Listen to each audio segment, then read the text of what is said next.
Why is this so? Because the minds of men are drawn not to what they see too often, but to what they cannot fully grasp. When you show off, when you boast of riches, strength, or skill, you strip away the veil that makes people uncertain. You invite them to measure you, to take account of your resources, to calculate how strong you truly are. And once measured, your power loses its terror. A lion that roars too loudly lets every hunter know where he hides. A lion that moves in silence, unseen, is far more dangerous. I am Niccolò Machiavelli, and I invite you to consider this truth in the game of power. Perception is everything. The world does not bend to the man who speaks of his greatness, but to the man whose greatness is suspected, whispered about, and feared. A prince, or even the simplest man seeking influence, must understand that power is most effective when it is cloaked in mystery, not paraded in the streets like cheap finery. The wise ruler knows that fear, respect, and even loyalty are born from perception, not from noise. A man who speaks constantly of his victories is like a gambler boasting of his gold at the table. He tempts others to challenge him, to test him, even to rob him. But the man who says nothing, who holds his cards close, fills the room with unease. What does he possess? What power lies unseen in his hand? That uncertainty alone is enough to make others hesitate. Consider this: those who show off are easily trapped because their enemies know exactly what to attack. If you boast of wealth, your rivals will scheme to drain your fortune. If you boast of intelligence, men will delight in exposing your errors. If you boast of strength, challengers will rise to prove you weak. Boasting is nothing but an advertisement of the very things others may use to bring about your downfall. But when power is hidden, when it is spoken of only in whispers, when it lingers in rumor and in shadows, then it multiplies. Men fear what they do not understand. They respect what they cannot see clearly. They imagine that your resources, your strength, your reach are far greater than they may actually be. And this imagination is far more useful to you than any open display. Think of the prince who parades his armies through the city. For a moment, the people are impressed, perhaps even awed. But soon they begin to count. They whisper, 10,000 soldiers only, no more. His enemies mark the size of his force, and immediately they begin to devise ways to match or outmaneuver it. Yet the prince who rarely displays his soldiers, who keeps them hidden in the countryside, inspires more dread. His enemies do not know whether he commands 10,000, 20,000, or 50,000 men. The uncertainty is his greatest weapon, for it forces them to act with caution, to doubt their own strength. The same is true in every matter of life. The scholar who speaks less of his knowledge is respected more than the one who drowns others with endless words. For the silent man is thought to know much, even more than he may actually possess. His silence invites curiosity, his restraint suggests depth. The braggart, on the other hand, is dismissed quick, for men soon learn that the more one proclaims his wisdom, the less wisdom he truly holds. You must understand that in human affairs, appearances outweigh reality. Men do not see the truth clearly, they see only what they are led to believe. This is why boasting is so dangerous. It fixes their attention on your supposed strengths, which then become vulnerabilities. But concealment, silence, and subtlety leave them uncertain. They cannot strike what they cannot define. They cannot weaken what they cannot measure. Therefore, if you wish to hold power, cultivate perception, not display. Let your deeds be seen only when they must be seen, and even then, let them appear greater than they truly are. Act in ways that create rumors, but do not confirm them. Let men whisper of your wealth, but never let them see the full measure of it. Let them believe in your strength, but never show them the exact limits of your forces. Let them suspect your wisdom, but never waste it on vain speeches. In this way, you will always seem greater, always appear more dangerous, more capable, and more worthy of respect than if you had revealed yourself fully. For power is not a thing to be shouted from rooftops. It is a thing to be felt in the hearts of others, invisible yet undeniable. It is perception, not boasting, that bends men to your will, and it is silence, not noise, that makes your strength truly feared. I am Niccolò Machiavelli, and I must tell you a truth that many refuse to face. The more a man speaks of his strength, the less strength he truly possesses. Authority, like a flame, burns brightest when it is steady and controlled. But when a ruler or a man of influence boasts of his might, his wisdom, or his triumphs, that flame flickers, revealing weakness rather than power. Understand this well: authority does not come from words. It comes from the silent weight of presence. When a prince boasts of victories, he confesses that those victories alone do not speak loudly enough. When a man proclaims his intelligence, he reveals that he doubts others will notice it without being told. To boast is not to declare strength. It is to announce insecurity. Consider the prince who cannot resist reminding his subjects of his accomplishments. Each time he recounts his victories, he plants suspicion in the hearts of his people. They ask themselves, why must he keep telling us? If his rule were truly secure, if his greatness were truly undeniable, would he need to shout it? Boasting is like a drum beaten too often. At first, it draws attention, but soon it becomes noise, irritating and hollow. Authority thrives on mystery and composure, not on noise. The greatest leaders command silence when they enter a room. Not because they proclaim their power, but because others sense it. Their authority is so deeply rooted that no words are needed. A single glance, a single gesture, outweighs 100 boasts. The man who boasts loses this advantage. His words scatter his authority like coins thrown to a crowd, and soon his influence is trampled underfoot. Imagine two generals. One marches into camp boasting of the battles he has won, of the enemies he has slain, of the loyalty of his men. The soldiers cheer politely, but behind their cheers lies doubt. If he were truly strong, would he need to remind us? The other general says nothing. He surveys the camp with quiet confidence. His men whisper of his past victories. They imagine his cunning. They believe in his strength. Without speaking a word, he commands greater loyalty than the braggart ever could. Authority grows in silence. It withers in the noise of boasting. And there is a deeper danger in boasting, one that many fail to recognize. The moment you proclaim your greatness, you challenge others to disprove it. If you declare yourself the wisest, every fool will sharpen his tongue to expose your errors. If you call yourself the strongest, rivals will rise to test your might. If you insist upon your wealth, thieves and envious men will conspire to take it from you. In this way, boasting is an invitation to attack. It paints a target on your back and dares others to strike. Men are quick to forgive silence, but they are slow to forgive arrogance.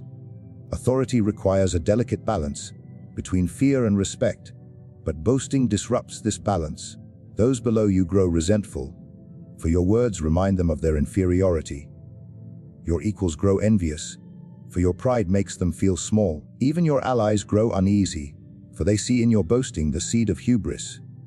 And hubris is the herald of downfall. True authority lies in restraint. To hold power without parading it, to possess wealth without flaunting it, to achieve victories without boasting of them. This is the art of the ruler who endures. For men will whisper of his greatness. They will tell tales of his deeds. They will build for him a legend greater than any he could craft with his own tongue. When a ruler boasts, he steals from himself the chance to be elevated by others. For nothing is more powerful than the admiration that grows naturally in the hearts of men, unforced, uncommanded. Once you boast, you seize that admiration and crush it under the weight of arrogance. You take what might have been a legend and reduce it to mere chatter. So remember, boasting diminishes authority because it makes your power seem fragile, because it invites rivals to test you, and because it breeds resentment where there could have been respect. The ruler who understands this speaks little, shows less, and lets his silence build an authority far greater than any boast could ever achieve. I am Niccolò Machiavelli, and I tell you this: the man who reveals everything of himself is the easiest man to conquer. The ruler who parades his plans, who flaunts his intentions, who shows his strength in full view, strips himself bare before both friend and enemy alike. Yet the ruler who cloaks his power in subtlety, who moves with quiet calculation, who shows only what must be shown and hides what must remain hidden, commands a force far greater, for subtlety does what boasting never can. It breeds both fear and respect in equal measure. Men are creatures of imagination more than creatures of reason. When they see little, they invent much.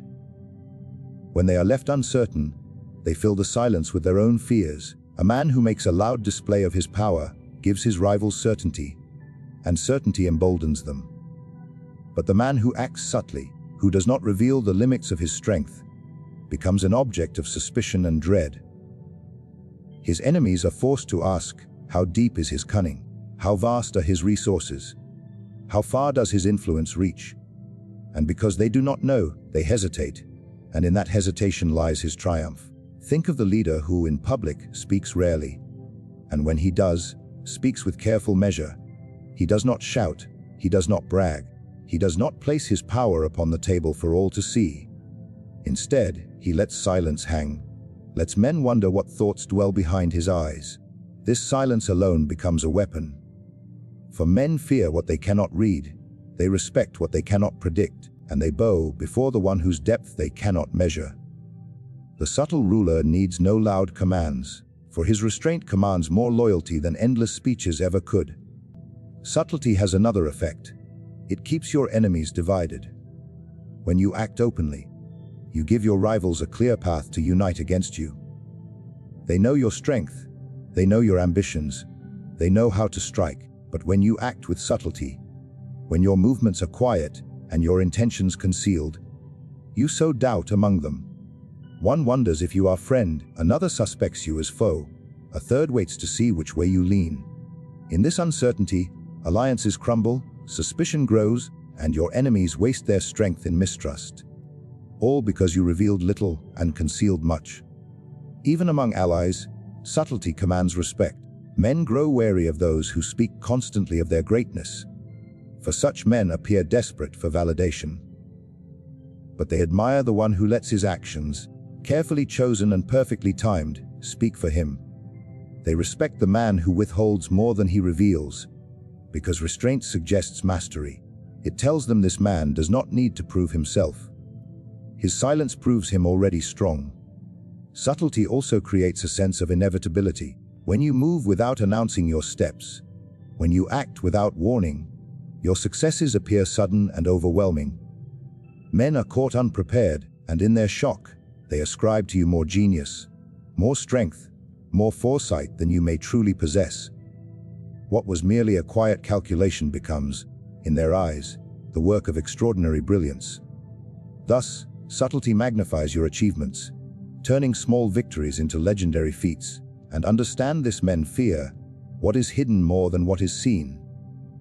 They may respect the warrior who displays his sword, but they tremble before the man whose hand is hidden beneath his cloak. For they do not know what weapon he holds, nor when he will strike.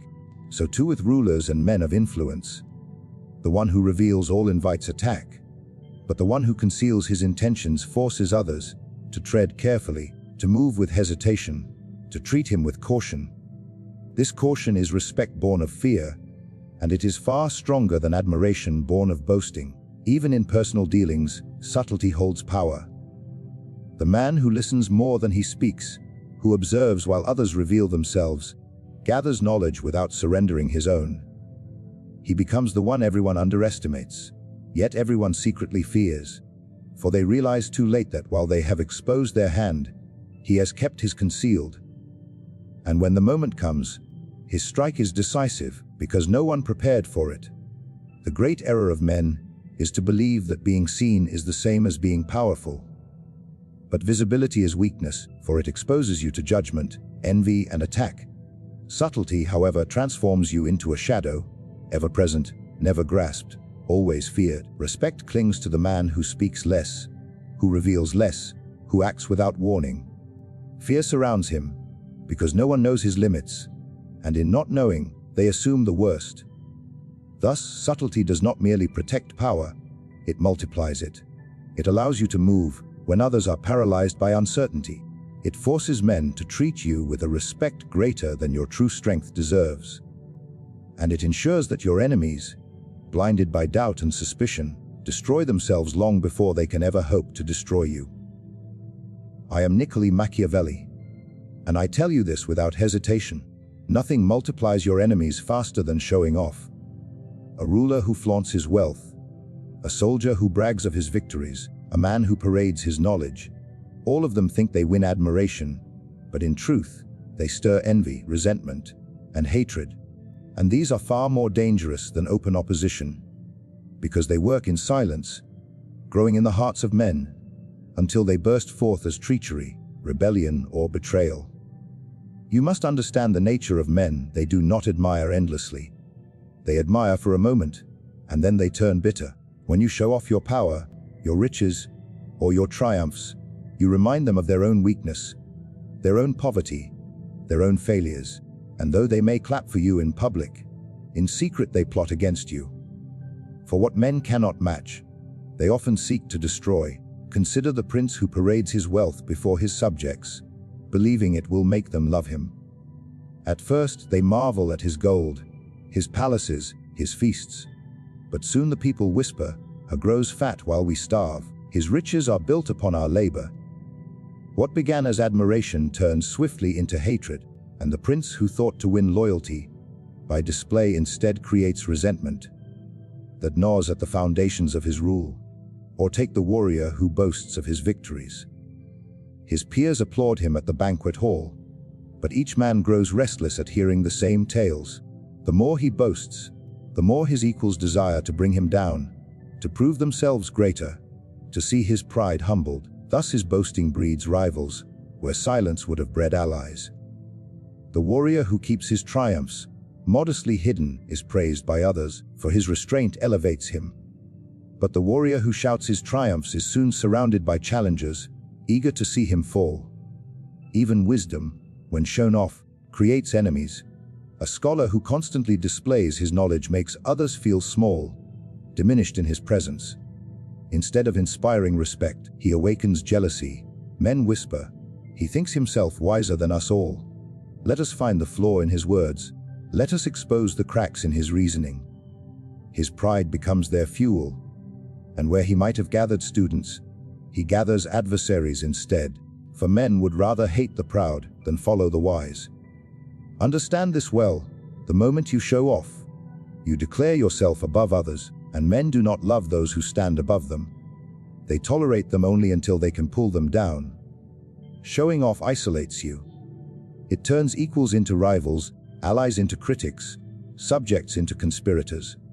You may gain applause for a day, but you will lose loyalty for a lifetime.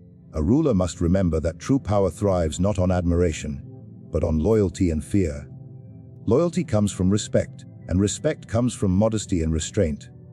Fear comes from strength used sparingly, not flaunted endlessly. When you show off, you destroy both. You seem arrogant, and arrogance invites defiance. You seem careless, and carelessness invites betrayal. It is far wiser to let others speak of your greatness than to speak of it yourself. For when they whisper of your wealth, your victories, your wisdom, it feels natural to them. They take ownership of the story. But when you proclaim it, they feel imposed upon, forced to bow before your pride. And what men are forced to bow before, they secretly long to strike down. Showing off also makes you predictable. Once you flaunt your power, others know its limits. Once you reveal your wealth, others know how much you can lose. Once you boast of your victories, others study them and seek the path to your defeat. By displaying all, you invite calculation, and calculation is the enemy of fear. Better to remain partly hidden, so that men hesitate, uncertain of how to approach you.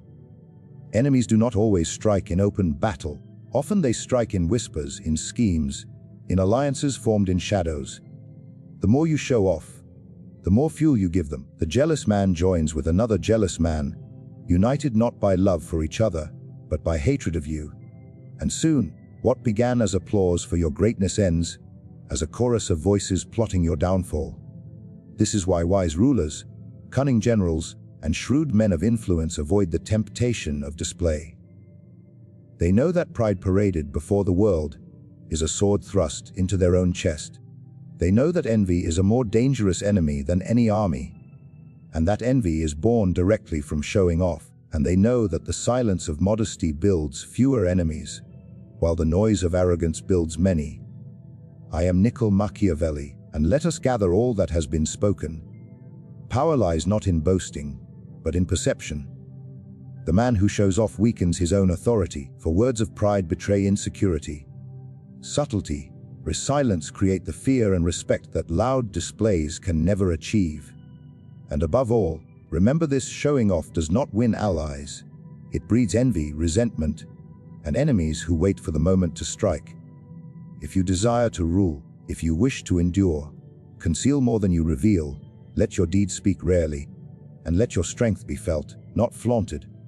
For in this way, you command not only obedience, but also the greatest weapon of all, enduring power.